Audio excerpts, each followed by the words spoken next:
বাংলাদেশে এই বিচারের দাবি দেওয়া নিয়ে অনেক বক্তারা ইতিমধ্যে কথা বলেছেন। আমি এটার কিছু প্রসেস নিয়ে কথা বলতে চাই যে বাংলাদেশ ২ এর কথা যখন আমরা বলছি, দায় ও দরদের ভিত্তিতে নতুন রাজনীতির কথা যখন বলছি, আমার স্বাধীনতা, আমার সার্বভৌমত্ব, আমার জাতীয় স্বার্থ এবং আত্মমর্যাদার কথা যখন বলছি, এই প্রত্যেকটা বলবার স্বার্থর সাথে জড়িত আছে আমার দেশের অস্তিত্বের প্রশ্ন। এর প্রত্যেকটা প্রশ্নের সাথে জড়িয়ে আছে আগামী দিনের বাংলাদেশটাকে আমরা কিভাবে দেখতে চাই, আমার শত্রু কারা এবং আমার স্বার্থ কি। এই সাপেক্ষেই হচ্ছে আগামী দিনে বাংলাদেশ ২ এর দায় এবং দরদের রাজনীতি তৈরি হতে হবে। এবং সেই দায় ও দরদের রাজনীতিতে বাংলাদেশ ২ প্রশ্নে সবচেয়ে বড় ক্রিটিক্যাল ইস্যু হচ্ছে যে আমরা কালেকটিভলি ফ্যাসিবাদ বিরোধী আন্দোলন যারা করেছি তারা আওয়ামী লীগ প্রশ্ন কিভাবে হ্যান্ডেল করছি, ডিল করছি। কারণ আওয়ামী লীগ, জাতীয় পার্টি এবং ১৪ দলীয় ল্যাসপেন্সারদের যে মাফিয়া কার্টেল ছিল, তারা সিম্পলি কোনো রাজনৈতিক দল না। যারা মনে করে থাকেন যে রাজনৈতিক দল আকারে ইন্টারন্যাশনাল কনভেনশন মোতাবেক যেই সিভিল পলিটিক্যাল রাইটস তারা প্রিভিলেজ আকারে পাওয়ার কথা ছিল, তারা সেটা পাবেন। জাতিসংঘের মানবাধিকারের রিপোর্টে যেটা বলা হচ্ছে, তাদেরকে যেহেতু তারা রাজনৈতিক দল, তাদেরকে নিষিদ্ধ করা যাবে না। তাদের কাছে আগে প্রথম প্রশ্ন হচ্ছে আওয়ামী লীগ রাজনৈতিক দলের ডেফিনিশনের পরে কিনা, সেটা আগে আদালতে আওয়ামী লীগকে প্রমাণ করতে হবে।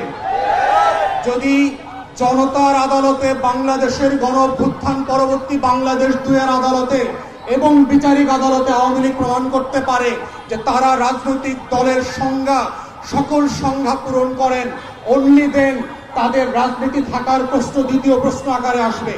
কিন্তু আমাদের কাছে গণ অভ্যুত্থানের যেই রিপোর্ট মানবাধিকারের দপ্তর থেকে এসছে, জাতিসংঘের কাছ থেকে, এটা খুব প্রচ্ছন্নভাবে পরিষ্কার। ৪৫-এ যেই যুক্তিতে এবং যেই কারণে জার্মানিতে নাৎসিদেরকে নিষিদ্ধ করা হয়েছিল, ফ্যাসিস্টদেরকে ইটালিতে নিষিদ্ধ করা হয়েছিল, ফ্রাঙ্কোর দলকে নিষিদ্ধ করা হয়েছিল, দক্ষিণ আমেরিকার প্রত্যেকটা গণ অভ্যুত্থানের বিপক্ষের শক্তিকে নিষিদ্ধ করা হয়েছিল, কঙ্গো এবং বুরুন্ডিতে সেই লাল কাল মার্চের খ্রিস্টান মিলিশিয়াদেরকে নিষিদ্ধ করা হয়েছিল, জঙ্গি ট্রিপল এক্সকে যেইভাবে ক্লু ক্লাক্স ক্লানকে আমেরিকাতে নিষিদ্ধ করা হয়েছে, তার প্রত্যেকটা সংজ্ঞায় আওয়ামী লীগ নোবেল পুরস্কার পেয়েছে। এবং ঠিক একই কারণে আওয়ামী লীগ নামক কোন এন্টিটির রাজনৈতিক দল আকারে কোন সুবিধা পাবার কোন সুযোগ ২৪-এর গণ অভ্যুত্থানের পরে স্বাধীন বাংলাদেশে আর থাকতে পারে না। অতএব ১৪০০ শহীদের রক্ত দিয়ে দেয়ালে দেয়ালে আওয়ামী লীগের ভবিষ্যৎ লেখা হয়ে গেছে। ওই ভবিষ্যৎ কোন কালো কালি দিয়ে মুছে দিয়ে আবার নতুন করে লেখবার প্রয়োজন হবে না। তাই প্রশ্ন হচ্ছে আওয়ামী লীগ প্রশ্ন আমরা কিভাবে ডিল করব, এটাই হচ্ছে সম্মিলিত সিদ্ধান্তের জায়গা। এবং প্রধান উপদেষ্টার সাথে আমরা যখন দেখা করেছি, বারবার বলেছি ৪টা গণ তদন্ত কমিশন গঠন করবার জন্য। তার ভিতরে আজকের ইনকিলাব মঞ্চ যাদের কথা বলছে, যাদের দাবি নিয়ে আজকে হাজির হয়েছে, তাদের প্রত্যেকের ব্যাপারে আমরা বলেছি শাপলার গণহত্যার জন্য গণতদন্ত কমিশন করতে হবে, পিলখানার গণহত্যার জন্য গণতদন্ত কমিশন করতে হবে। কিন্তু আমরা দুঃখজনকভাবে দেখলাম পিলখানার যে দায়িত্ব এড়িয়ে একটা প্রজ্ঞাপন দিয়ে যে কমিশন দেওয়া হয়েছে, তার ক্ষমতা খর্ব করা হয়েছে। সে মামলার প্রশ্ন আলোচনা করতে পারবে না, কোনো ফাইল রিকল করতে পারবে না, সাক্ষীদেরকে তদন্ত করতে পারবে না। ঠিক এইভাবে একই চক্রান্ত করে একটা আইওয়াশের কমিশন দিয়ে বাংলাদেশে আবার নতুন ষড়যন্ত্র হচ্ছে। যারা ২০০৯ সালে আমার স্বাধীনতা সার্বভৌমত্বের ২টা ফোর্সকে অ্যাট এ টাইম ধ্বংস করে দিয়েছে, তাদেরকে বিচারিক আদালতের মাধ্যমে, কমিশনের মাধ্যমে বাঁচিয়ে দেবার নতুন ব্লু কলার ক্রাইমের শুরু হয়েছে। এই কমিশনকে দায়িত্ব খর্ব করে যেটা করা হয়েছে, সেটাকে আমরা প্রত্যাখ্যান করছি এবং আমরা বলছি নতুন করে প্রজ্ঞাপন দিয়ে তার টার্মস অফ রেফারেন্সকে রিভাইজ করতে হবে এবং গণ তদন্ত কমিশনের ফর্মে নিয়ে আসতে হবে।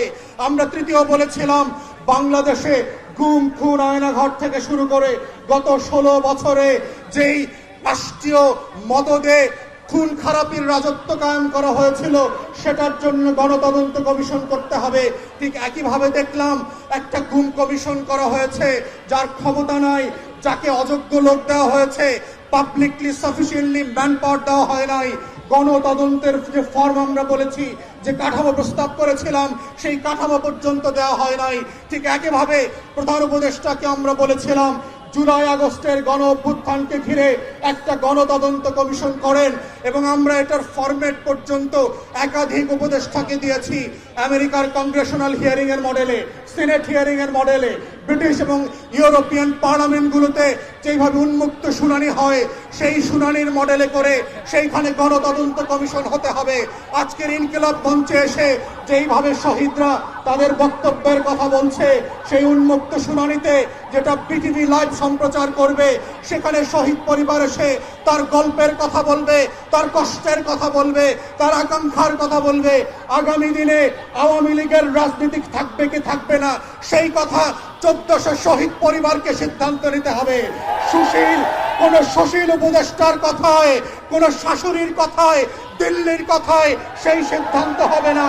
আমাদের বক্তব্য খুব পরিষ্কার, গণ অভ্যুত্থানের পক্ষের শক্তিরা গণতদন্ত কমিশনে গিয়ে উন্মুক্ত শুনানিতে অংশ নিয়ে বাংলাদেশের কোটি কোটি নাগরিক যেখানে নিবন্ধন করে তাদের মতামত দিতে পারবে, সেই মতামতের উপরে ভিত্তি করে আওয়ামী লীগ প্রশ্ন, গণহত্যার প্রশ্ন, জাতীয় পার্টি এবং 14 দলীয় দিল্লির গোলামদের ভবিষ্যৎ কি হবে সেইটার সিদ্ধান্ত নিতে হবে, এবং সেই সিদ্ধান্তের উপরে ভিত্তি করে আওয়ামী লীগের ভবিষ্যৎ নির্ণীত হবে।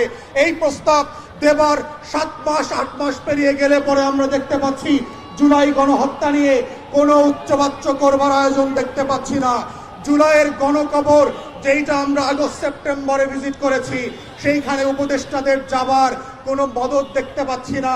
অথচ এখানে অনেক উপদেষ্টা দেখেছি 71-এর চেতনা বিক্রি করতে করতে 14ই ডিসেম্বরের শহীদদের কবর জিয়ারত করতে করতে মুখে ফেনা তুলে ফেলেছেন, কিন্তু রায়ের বাজার বধ্যভূমিতে জুলাইয়ের 114 শহীদের কবর জিয়ারত করার সময় তাদের নাই।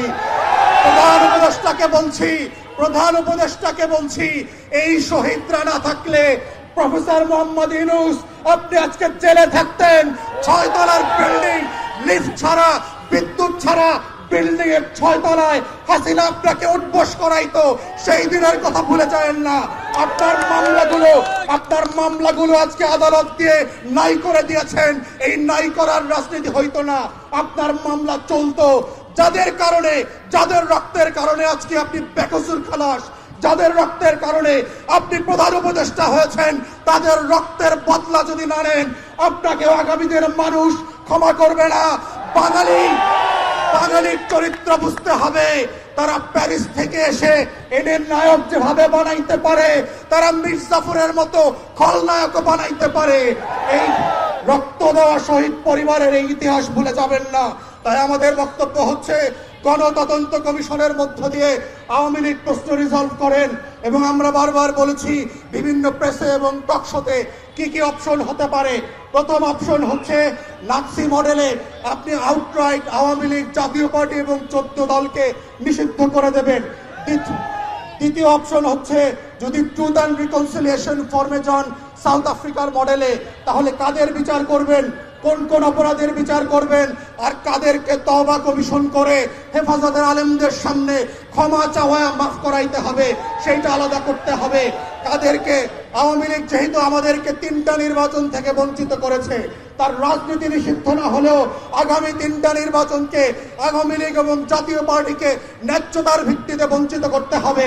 কারণ সে জাতিকে নির্বাচন করতে দেয় নাই, ভোট দিতে দেয় নাই। আওয়ামী লীগের কোন পদস্থ নেতা ওয়ার্ড ইউনিয়ন থেকে শুরু করে যারা এমপি মন্ত্রী হয়েছে গত 16 বছর, তারা বাংলাদেশে আর কোনোদিন রাজনীতি করতে পারবে না। ঠিক এইরকম শক্ত করে গণতদন্ত কমিশনের মাধ্যমে প্রয়োজনে গণভোটে দিয়ে আওয়ামী লীগ, জাতীয় পার্টির প্রশ্ন ন্যায্যতার ভিত্তিতে সমাধান করবার মধ্য দিয়েই আজকের এই শহীদদের বিচার ফয়সালা হইতে হবে। এই দাবি আহ্বান রেখে আমার বক্তব্য এখানেই শেষ করছি। সবাইকে অসংখ্য ধন্যবাদ।